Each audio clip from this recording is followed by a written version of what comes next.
Hadirin hadirat, saudara-saudari yang dimuliakan Allah, sebagaimana biasa kita mengkaji hadis Rasulullah SAW.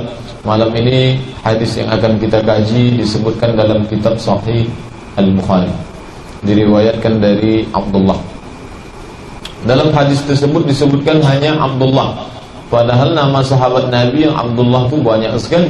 Ada Abdullah bin Abbas, ada Abdullah bin Umar, ada Abdullah bin Amr bin As, ada Abdullah bin Zubair, ada Abdullah bin Mas'ud.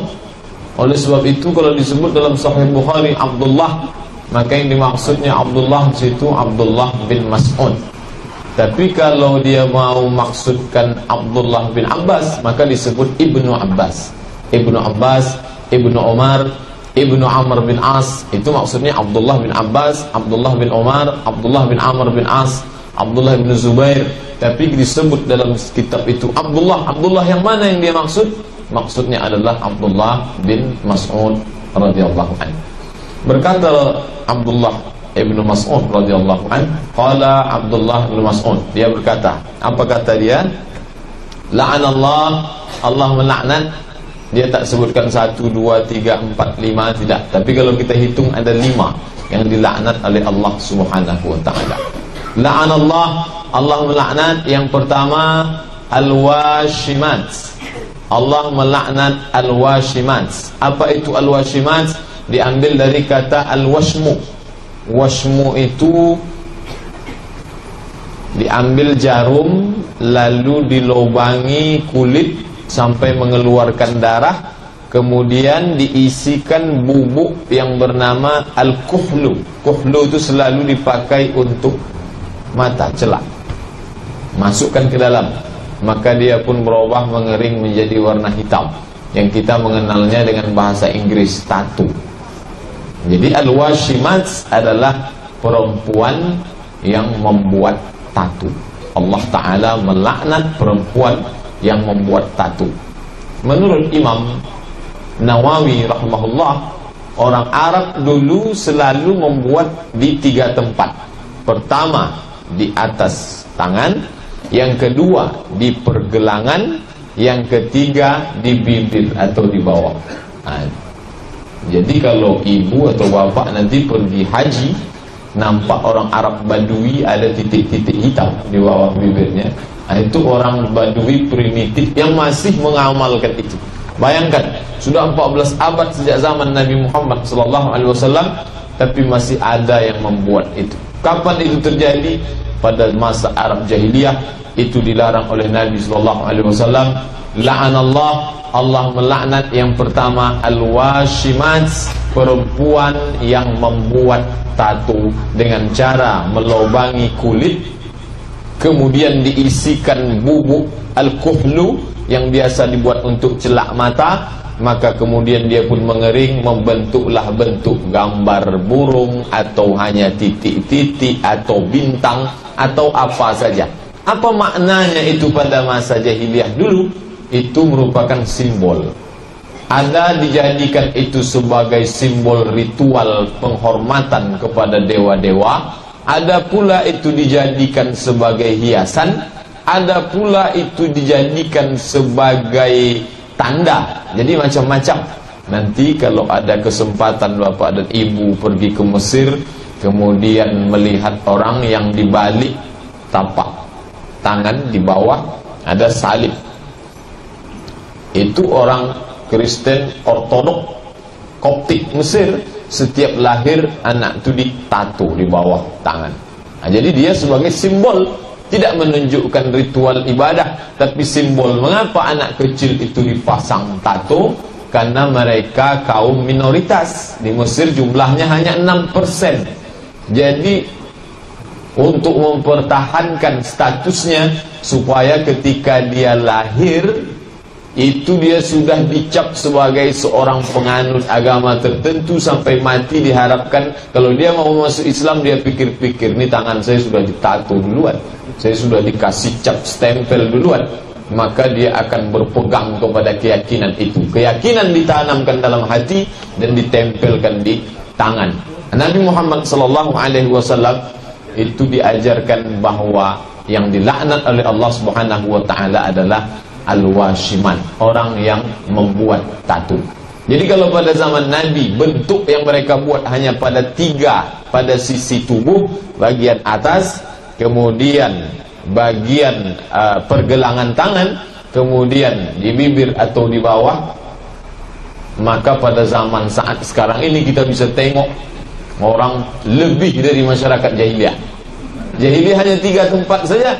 Orang zaman sekarang, jadi kalau ada orang mengatakan ada jahiliyah abad 21, oh tak ada, jahiliyah sudah habis zaman Nabi Muhammad. Lebih daripada jahiliyah. Jahiliyah hanya 3 tempat. Orang sekarang semua, dari mulai pergelangan sampai ke lengan, habis semua isinya tato, gambar macam-macam. Oleh sebab itu, yang membuat dulu yang pertama dilaknat. La'anallahul washimat, Allah melaknat perempuan yang membuat tato. Kan disebutkan dalam hadis ini washimat dalam bentuk feminin, muannas, perempuan. Bagaimana dengan laki-laki? Laki-laki juga masuk ke dalam. Kenapa disebut perempuan? Karena pada zaman jahiliyah membuat tato itu perbuatan perempuan. Jadi kalau disebutkan perempuan bukan berarti laki-laki tak masuk. Laki-laki masuk ke dalam, tapi Nabi sebutkan, Abdullah bin Mas'ud sebutkan ini perempuan karena pekerjaan itu umumnya dilakukan oleh perempuan. Zaman sekarang laki-laki, perempuan semuanya menggunakan itu, menunjukkan identitas diri. Kalau tak pakai tato tak gaul, macam-macam. Oleh sebab itu dalam hadis yang kita kaji malam ini, dia tetap relevan sejak 14 abad silam sampailah sekarang, bahwa laknat Allah untuk perempuan maupun laki-laki yang membuat tato. Mengapa diharamkan? Apa sebab pengharamannya? Jadi kalau ditengok sebab pengharamannya adalah banyak hal diungkapkan para ulama. Di antaranya bukti kualitas kebaikan keislaman seseorang itu ditengok dari ibadahnya. Salatnya baik, puasanya bagus, salatnya khusyuk, orangnya tawadu, akhlaknya baik. Tapi ada hal lain untuk menilai keislaman orang. Sisi mana dilihat? Min husni islamil mar'i, kalau mau melihat kualitas keislaman seseorang, tarkuhu ma la ya'nihi, ketika dia sanggup meninggalkan sesuatu yang tak penting. Kira-kira tato ni apa pentingnya? Oh, dengan bertato menunjukkan berarti kita punya identitas, Pak Ustaz. Dengan bertato berarti menunjukkan ini orangnya punya kepribadian. Apakah hanya dengan tato untuk menunjukkan kepribadian? Banyak cara lain. Cuma masalahnya kadang orang kita ni latah, ikut-ikut barat. Tengok orang tato, orang barat pakai tato, dia pun ikut pakai tato. Orang barat rambutnya pirang, ikut pirang. Orang barat pakai anting-anting, telinga, hidung, semua diikut. Kalau mau ikut, jangan ikut sampahnya, ikut kualitasnya. Ini rambut pirang, bertato, hidung pakai anting-anting, kalau dites TOEFL-nya tak sampai 400. Memalukan. Oleh sebab itu, bahwa yang datang dari masyarakat jahiliyah abad 20 itu ada yang baik, kita tak pungkiri. Kemajuan ilmu pengetahuan, teknologi bagus, disiplin waktunya bagus, tapi ada hal-hal yang datang dari barat itu sesuai dengan ajaran masyarakat jahiliyah dulu, itu jangan diambil. Tapi orang kita ketika menyerap suatu peradaban, dia tak pakai filter, tak pakai saringan. Yang sampahnya masuk, yang baiknya pun masuk. Bahkan sampahnya saja yang sampai ke kita, baiknya tak sampai sama sekali. Bertato sampai, anting-anting yang tak perlu masuk, rambut gimbal karena tak pernah mandi ikut. Tapi giliran disiplin waktunya, bangun jam 9 pagi. Oh, tidak sesuai. Oleh sebab itu ini masuk laknat. Menghindarkan diri dari perbuatan yang tak perlu. Apa perlunya tato itu? Tak ada perlunya sama sekali. Kalau untuk menunjukkan identitas diri, ambil kualitasnya, disiplin waktunya, kemudian komitmen terhadap sesuatu, itu baik. Kemudian yang lain, mengapa diharamkan oleh Allah Subhanahu wa ta'ala? Karena di dalamnya ada unsur penyiksaan diri. Ada orang mengatakan ini kan tidak dosa. Ini kan yang saya pasang jarum ini kan tangan saya. Kulit ini kan kulit saya. Mengapa Ustadz repot? Mengapa mengurus saya? Saya tidak sedang mengurus tangan orang lain. Tapi yang kita urus adalah menyampaikan sabda Nabi dan firman Allah Ta'ala. Memangnya apa kata Allah tentang tangan ini? Lillahi ma fis samawati wa ma fil ard. Apa yang ada di langit, apa yang ada di bumi itu milik Allah. Kalau begitu tangan ini pun milik Allah. Bukan berarti karena kita bawa dia sejak dari rahim ibu kita, lalu dia ada di badan kita sampai sekarang, lalu kita klaim dia milik kita. Bukan milik kita. Ini milik Allah. Lalu mengapa ada di badan kita? Dia hak pakai, hak pinjam. Allah Ta'ala pinjamkan, gunakan pada tempatnya. Ibu, bapak mau pergi musafir jauh, lalu ada kendaraan atau ada benda berharga, atau adik-adik mau pergi meninggalkan, ini takut dibawa jauh, ditinggalkan laptop. Kalau dipakai untuk yang baik, pakailah. Tapi kalau untuk yang tak baik, jangan. Mengapa? Karena statusnya pinjam hak pakai.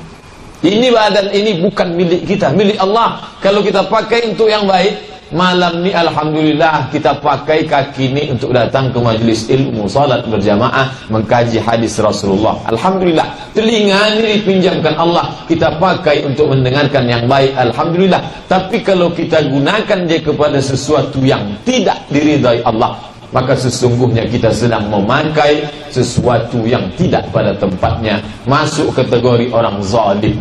Fala tazlimu fihinna anfusakum.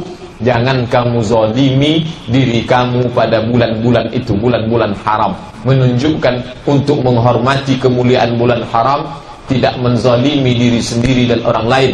Di antara perbuatan zalim adalah termasuklah menyakiti diri dengan membuat tato pada tangan dan pada anggota organ tubuh lainnya. Bapak dan Ibu hadirin yang dimuliakan Allah Subhanahu wa taala, mudarat lain yang ditimbulkan oleh tato khusus pada zaman sekarang. Zaman dulu tak ditemukan. Penyebaran virus HIV/AIDS salah satunya adalah lewat jarum untuk membuat tato. Orang modern sekalipun itu buat tato bersyarat. Mereka tak kenal agama, dia tak tahu hadis Nabi, maka dia kalau ditanya bolehkah tato? Boleh, tapi bolehnya tidak tanpa ikatan. Boleh bersyarat. Syaratnya apa? Jarumnya steril. Siapa yang menjamin jarum itu steril? Allah Ta'ala dalam Al-Quran berfirman, wala tulqu bi aidikum ila tahlukah. Jangan engkau jerumuskan dirimu ke dalam kebinasaan. Salah satu bentuknya adalah menggunakan jarum yang tak steril, lalu berakibat pada mudarat pada diri, yang akibat mudaratnya tak pada diri si yang terjangkit saja, tapi keluarganya, anaknya dan lain sebagainya. Orang Islam diperintahkan untuk menjaga keselamatan diri. Di antara bentuk pengharamannya, mengapa dia haram? Manusia ini berubah. Manusia ini tak selamanya stabil. Boleh jadi semalam dia jahat, pelaku maksiat, otaknya miring ke kiri, menyimpang. Tapi ketika dapat hidayah, mulai hati lembut. Yang sebelumnya gambar sangar, sebelah kiri burung elang, sebelah kanan ular kobra. Ketika dapat hidayah, mulai hati lembut, mulai benci melihat gambar-gambar yang sangar, yang beracun, yang jauh dari ridha Allah. Hati sudah taubat, gambar masih melekat. Bagaimana caranya? Dia bukan macam stiker main copot bisa. Oleh sebab itu banyak kita tengok, setelah taubat lalu disetrikalah itu gambar itu dengan berat hati dan perih di kulit. Apa boleh buat? Itu adalah komitmen. Dan khusus lagi yang berkaitan dengan ibadah, kata Imam Nawawi dalam kitab Syarah Sahih Muslim, wa qala ashabuna. Qala ashabuna menurut makna letterlik bahasa, berkata sahabat-sahabat kami. Kalau Imam Nawawi menyebutkan sahabat-sahabat kami, maksudnya para ulama mazhab Syafi'i. Menurut ulama mazhab Syafi'i, bekas tato itu najis. Jadi kalau sampai orang punya tato, lalu dia membawa najis kemana-mana, masuk ke masjid membawa najis, salatnya membawa najis, tidurnya membawa najis, na'udzubillah, matinya pun membawa najis. Kenapa? Karena orang badan sosial kemasyarakatan yang memandikan dia hanya yang tampak di luar saja. Maaf cakap, ada kotorannya keluar, mereka semprot dengan air hilang. Tapi kalau yang melekat di kulit itu tak dapat dihilangkan, maka hukumnya najis menurut mazhab Syafi'i. Sebagaimana pendapat Imam Nawawi, kalau orang bertaubat maka bekas najis itu mesti dihilangkan. Bagaimana menghilangkannya? Wallahu a'lam bishawab. Apakah dikuliti itu atau disetrika, bagaimanapun caranya mesti dihilangkan menurut mazhab Syafi'i. Tapi orang biasanya kalau sudah cerita agak menyakitkan, ada tak mazhab yang ringan Pak Ustaz? Bapak dan Ibu hadirin yang dimuliakan Allah, kalau belum ada, alhamdulillah. Kalau sudah ada, pikirkanlah macam mana cara membuang. Ini yang pertama, al-washimat, orang yang membuat tattoo. Yang kedua, yang dilaknat semuanya dalam hadis ini ada 5. Yang kedua, wal mutashimat, orang yang minta buatkan. Yang pertama, dia membuat. Pembuat berarti profesi dia. Jadi kalau ada niat dalam hati, kan manusia ini macam-macam. Dengan majunya ilmu pengetahuan, teknologi, cita-cita pun bermacam-macam. Zaman dulu cita-cita orang pedagang, petani, dokter, polisi, tentara. Zaman sekarang mungkin ada cita-cita orang. Apa cita-cita kamu? Saya mau jadi pembuat tattoo Pak Ustaz. Maka hadis malam ini tak usahlah, gantilah profesi lain yang halal-halal. Mengapa? Dilaknat Allah Ta'ala wal washiman. Al-washiman, yang pertama dilaknat, dia yang membuat. Kalau perbuatannya dilaknat, maka hasil kerjanya haram, pendapatannya haram. Dibelikan ke makanan yang halal, maka yang halal itu berubah menjadi haram. Jelas-jelas makanan itu ada label halal dari MUI dan LP POM, halal, tapi dia haram. Mengapa? Karena cara mendapatkannya tidak diridhai Allah Ta'ala. Oleh sebab itu, kalau ada teman, kerabat, sahabat, sampaikanlah hadis ini. Kalau tak sanggup menyampaikannya langsung, putarkan MP3-nya ke telinga tadi, suruh download. Yang pertama, dia yang membuat. Yang kedua, wal mutashiman, minta buatkan. Buatkanlah saya tattoo. Atau tak tattoo, satu tai lalat saja. Tengoknya bagus nampaknya. Artis tu kalau pakai tai lalat, buatkanlah satu lubangkan di sini. Orang tu bagus bukan karena tai lalat, memang dia bagus. Tak pun ada itu, tetap juga dia bagus. Tapi orang kita lain, yang dia tengok, oh karena ada tai lalat dibuat, tak akan pindah kebagusan rupa wajahnya. Kebagusan itu pada akhlak, kebagusan itu kepada perilaku, kebagusan itu kepada perbuatan amal saleh, bukan pada bentuk fisik. Oleh sebab itu, apa kata Nabi? Innallaha la yanzuru ila ajsamikum, Allah tak menengok bentuk tubuh fisik kamu. Wala ila suwarikum, Allah tak menengok rupa kamu. Walakin yanzuru ila qulubikum, yang ditengok Allah adalah hati kamu. Wa a'malikum, dan amal kamu. Oleh sebab itu, kalau ada terlintas di hati, minta buatkan. Karena ingin mengikuti tren, karena ingin dikatakan manusia yang hidup zaman modern, maka semua itu masuk dalam kategori orang-orang yang dilaknat oleh Allah Subhanahu wa Ta'ala. Yang membuat kena, yang minta dibuatkan pun sama kenanya, sama-sama masuk dalam laknat Allah. Oleh sebab itu, dalam Al-Quran disebutkan al-akhillau, orang-orang yang bersahabat, berteman, berdekatan di dunia ini, ba'duhum li ba'din adu, nanti di akhirat bermusuhan.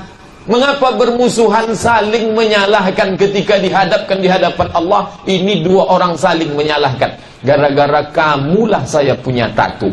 Salah kamu, kenapa kamu minta buatkan? Tapi orang beriman dia tak bermusuhan, tapi saling memuji di hadapan Allah. Kalau bukan kamu yang mengajak saya mendengar pengajian ini, tak saya setrika tattoo saya yang lama. Saya bawa mati menghadap Allah Subhanahu wa Ta'ala. Oleh sebab itu, orang beriman dia saling tawassaw bil haq, tawassaw bis sabr, orang yang membuat tato, yang minta buatkan tato, sama-sama dalam laknat Allah Subhanahu wa ta'ala. Saya sangka dulu zaman primitif saja. Kalau kita tengok suku-suku primitif Indian ada tatonya. Suku yang di Kalimantan Dayak ada tato. Perhatikanlah, ada tato. Orang-orang Afrika tak ada tato. Mengapa? Sama warna kulitnya dengan warna tato. Dimasukkan pun tinta hitam, dia lebih hitam lagi. Oleh sebab itu mereka tak pakai tato, tapi bentuknya dibuat semacam, perhatikan jamaah haji yang dari Afrika, semacam ada yang disobek di sini, ada yang bintik-bintik segala macam.